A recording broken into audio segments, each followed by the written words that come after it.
Isang bansa ang halos bumagsak. 31 higante na kahit ang mga S-rank hunters hindi kinaya. Pero may isang taong dumating at binago ang takbo ng laban. Sino nga ba ang tunay na halimaw sa laban na ito? Abangan natin yan sa episode na ito. Lumipat ang eksena sa Japan kung saan kasalukuyang nagaganap ang isang napakalalang dungeon break. Habang nagkakagulo ang buong lungsod, isang reporter ang halos hindi makapaniwala sa kanyang nasasaksiyan. Mga mahal na manonood, can you believe this sight? Hunters ng Jinwoo summons are taking down the giants. Makikita sa paligid ang mga higante na unti-unting nilalamon. Oo, nilalamon. Ang mga dambuhalang halimaw na ito, kinakain ng mga anino. Mga nilalang na parang mga insekto, pero walang awa kung umatake. At sa gitna ng kaguluhan, isang batang babae ang may kitang tumatakbo. Umiiyak, nanginginig, humihingi ng tulong.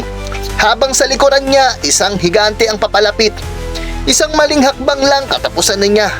Pero sa isang iglap, may isang aninong dumaan, isang mabilis at brutal na galaw. Biglang naputol ang kamay ng higante at doon lumitaw ang isang pamilyar na presensya, si Igris. Tahimik pero nakakatakot ang aura. Sa isang iglap, iniligtas niya ang bata mula sa tiyak na kamatayan. Ngunit hindi pa doon nagtatapos. Mula sa himpapawid, isang napakalakas na anino ang bumagsak pababa. Direktang tinamaan ang ulo ng higante. At sa lakas ng impact, tuluyang nadurog ang ulo nito. At doon nga nagpakita ang umatake, si Iron. Sumigaw siya ng malakas, parang ipinapakita na walang laban ang mga higante sa kanila. Isang malinaw na mensahe, hindi na sila ang nangingibabaw ngayon. At matapos ang laban, sumulyap si Iron kay Igris at ngumiti. Habang pinagmamasdan ni Jinwoo ang nangyayaring labanan mula sa malayo, napasabi ito na mukhang si Iron ay masyadong excited sa promotion niya. Pero ayos lang, ginagawa lang niya ang trabaho niya. At mukhang kontrolado naman ang lahat. At sa tabi niya, isang sundalo. Mahina itong nagsalita na, salamat. Ngunit agad siyang sinagot ni Jinwoo habang naka-thumbs up. Salamat sa pagdiligtas. Magaling ka, matapang na sundalo. At lalong napatulala ang sundalo. Parang hindi niya inaasahan ang sinabi ni Jinwoo. Opo, salamat po. At agad naman lumingon si Jinwoo kay Jinho. Jinho, isama mo na siya at tapusin niyo na ang pag-evacuate. Walang pag-aalinlangan tumango si Jinho. Oo kuya, tara na sir. At nang tuluyan na silang makalis, muling tumingin si Jinwoo sa battlefield. At sabay sinabi nito na, ngayon, panahon na para maging seryoso. Arise. Lumipat ang eksena sa headquarters ng Japan. Sunod-sunod ang ulat na dumarating. Na-recover na ang Nagoya. May natagpo ang bangkay ng higante sa Nakatsugawa. Shizuoka secured na rin. Takayama at Nagano nabawi na rin. Halos hindi magkamayaw ang mga opisyal sa dami ng updates. Unti-unti nilang nababawi ang bawat lungsod na dati ay kontrolado ng mga higante. At sa gitna ng lahat, napatigil si Matsumoto. Halatang hindi siya makapaniwala. Paano? Nangyari to? Habang nakatitig sa mga ulat na dumarating, napasabi si Matsumoto na tama si Goto. Yung mga mata niya. Nung una ko siyang nakita sa airport, naalala niya ang unang pagkikita nila. Marami na ako nakilalang hunters. Pero siya, iba. Hindi may kumpara ang lakas niya. Ipinakita ang unang pagtatagpo nila ni Jinwoo sa airport. Lumapit si Matsumoto at magalang na bumati. Ikinagagalak kitang makilala. Nasa napakadelikadong sitwasyon kami ngayon. Kaya dederetsuin kita. Papunta sa Osaka ang mga higante. Pakiusap. Unahin mong depensa ng Osaka. Ngunit sa loob-loob ni Matsumoto noon, hindi siya kampante. Napasabi siya sa kanyang sarili na kahit gaano pa siya kalakas, hindi niya kakayaning harapin lahat ng mga higante mag-isa. Kailangan pa din namin makipag-ugnayan sa ibang mga bansa pa. Ngunit biglang sumagot si Jinwoo. Diretso at walang pag-aalinlangan. I refuse. Nagulat si Matsumoto at iba pang mga opisyal. Hindi nila inaasahan ang sagot na iyan. At agad siyang nagtanong na, kung ganon, ano ang balak mong gawin? At sa isip ni Matsumoto, Doon niya napagtanto ang katotohanan. May pagdududa ako noon, pero ngayon malinaw na. Balak niyang ubusin ang lahat ng mga higante mag-isa. At ang ginagawa niya ngayon ay ang plano na dapat ako ang gagawa. Lumipat ang eksena pabalik sa labanan. Binuhay ni Jinwoo ang mga bangkay ng mga higante bilang mga alagad niya. Tahimik na nakatitig si Jinwoo sa kanila. Parang may iniisip. At sa kanya simpleng sinabi na, kayo na lang ang number 1, 2, 3, 4 at 5. Binigyan niya ng pangalan ang mga higanteng halimaw. At sa sandaling iyon, may isang presensyang lumapit. Si Beru, lumuhod dito sa harap ni Jinwoo at may dalang ulat.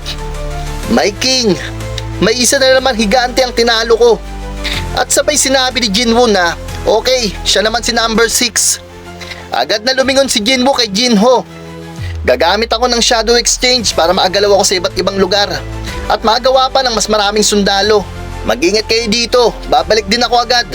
At walang pag-aalinlangan sumagot si Jinho na, sige kuya, bahala na kami dito. At sa loob ng iisip ni Jinwoo, tahimik niyang sinusuri ang sitwasyon. Sa ngayon, madali pa pero pakiramdam ko, ito pa lang ang simula. Dahil sa buong Japan kumakalat na ang kanyang mga shadow soldiers. Tumutulong ang mga ito sa mga hunters para pabagsakin ang mga higanteng halimaw. At dahil sa napakalaki niyang mana, halos walang tigil ang laban. Para sa kanya sigurado ang panalo na.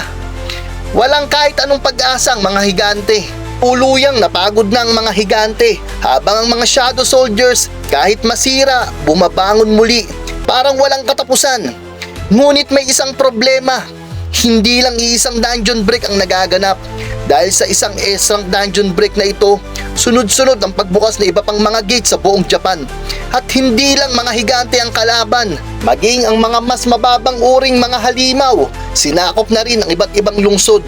Kaya habang lumalaban sila, kailangan din ilikas ang mga tao at sabay na sugpuin ang mga halimaw. Ang evacuation at subjugation sabay na kailangang gawin. At dito nga sumapit ang ikapitong gabi ng dungeon break. Ipinakita si Jinwoo at Jinho habang nakatayo sa gitna ng wasak na lungsod. Halos wala nang natira. Mga gusali, durog, mga kalsada, wasak. Napasabi si Jinho na, kuya, wasak na ang lugar na ito. At sumagot si Jinwoo na, oo, totoo yan. At sa sandaling iyon, may isang taong lumapit. At ito nga si Hanikawa.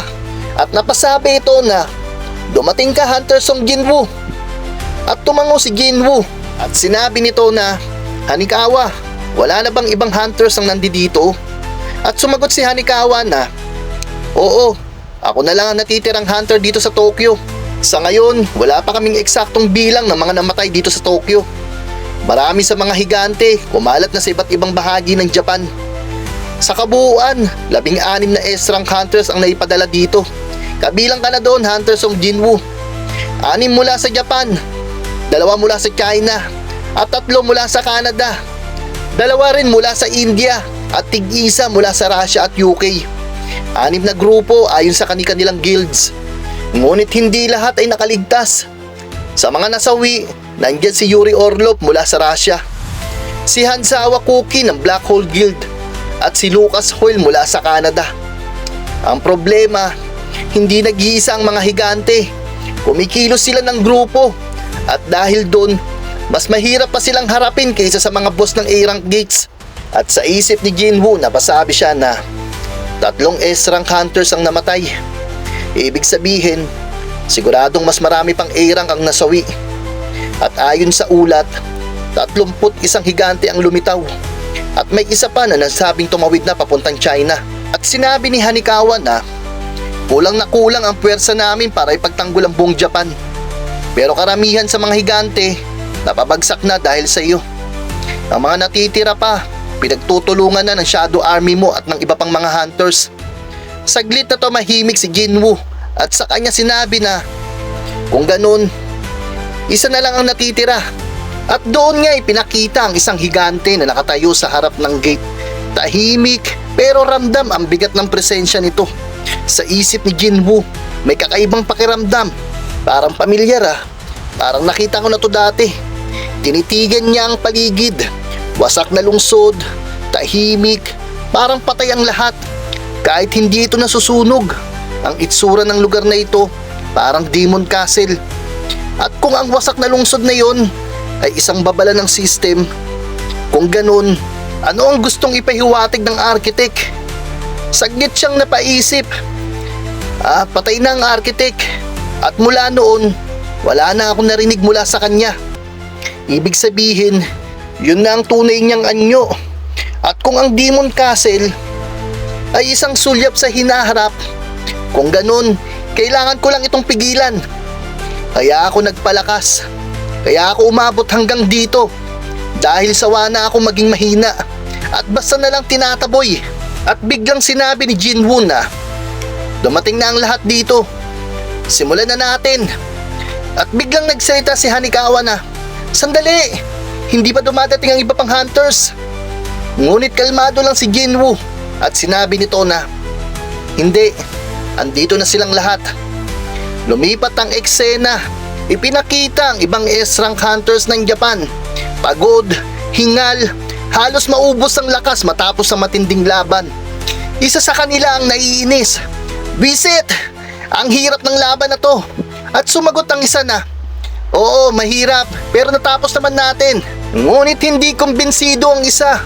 Alam ko, pero parang wala lang sa kanila yung mga higante. Halos ikamatay na natin. At ngayon, pumunta sila sa Tokyo. Iniwan yung iba na halos patay na. Parang tayo ang maglilinis ng kalat nila. Visit talaga. Samon lang naman sila. At bumalik ang eksena kina Jinwoo. Unti-unting ipinakita ang mga shadow soldiers ni Song Jinwoo.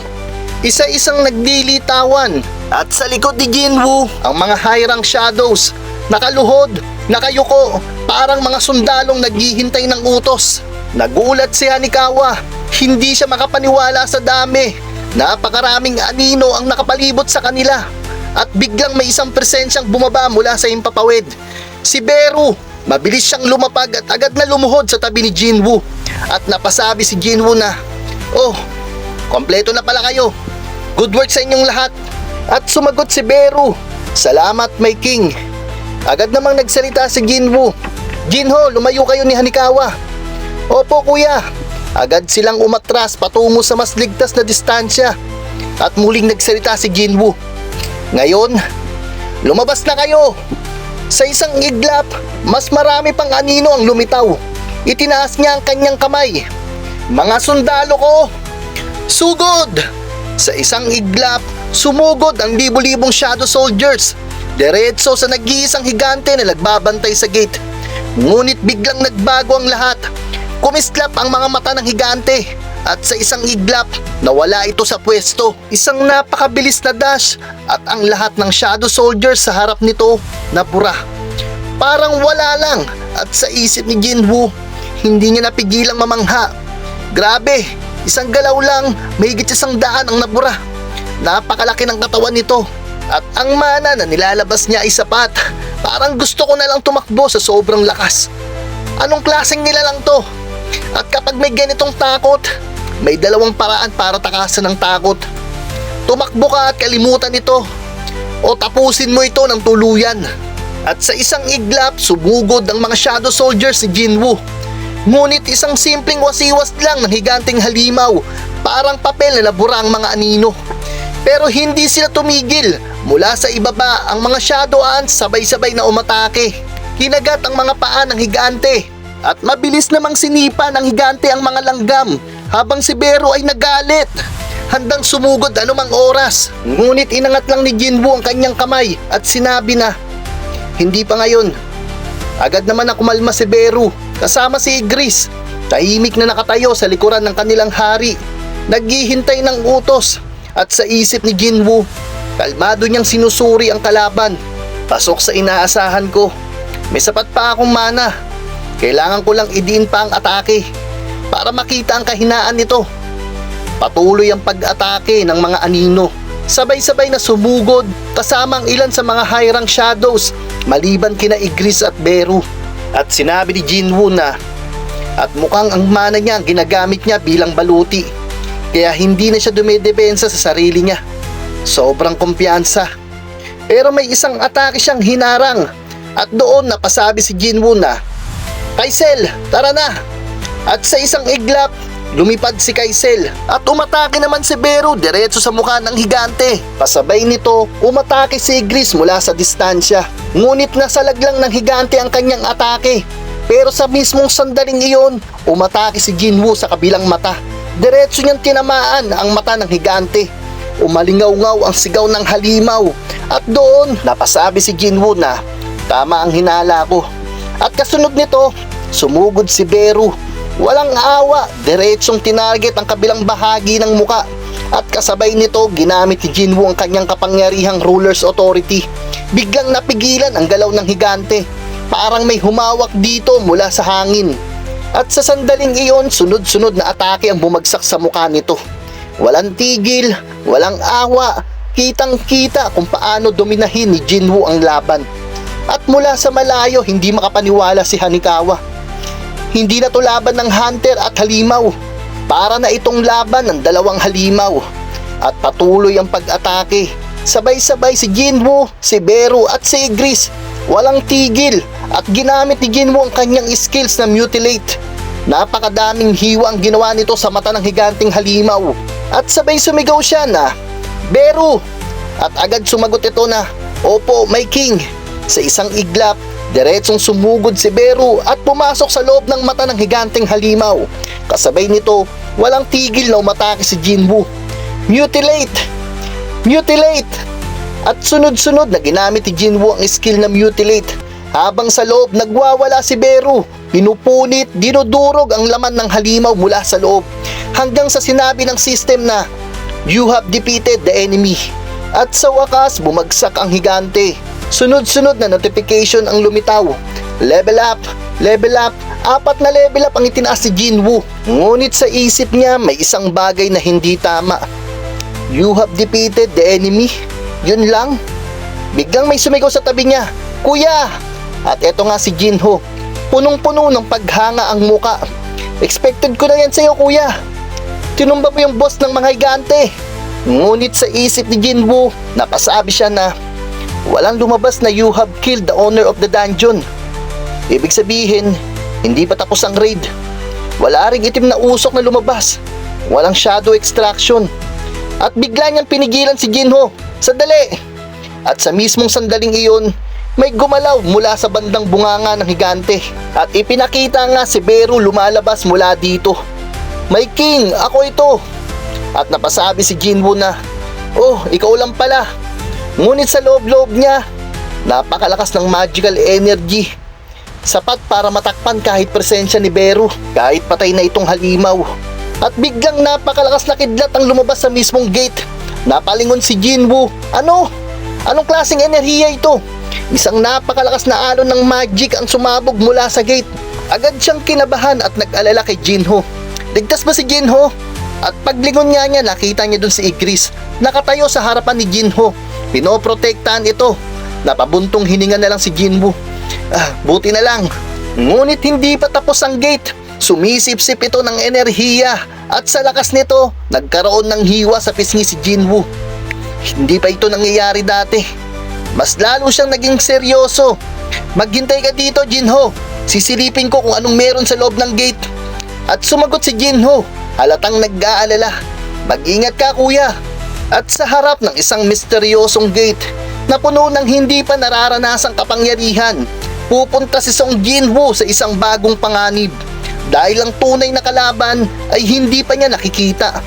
Abangan sa susunod na episode ng Solo Leveling Season 3 Manhwa Review dito lang sa Anime Kwento Hub, kung saan ang paborito mong anime ay kinukwento ng malinaw sa Tagalog.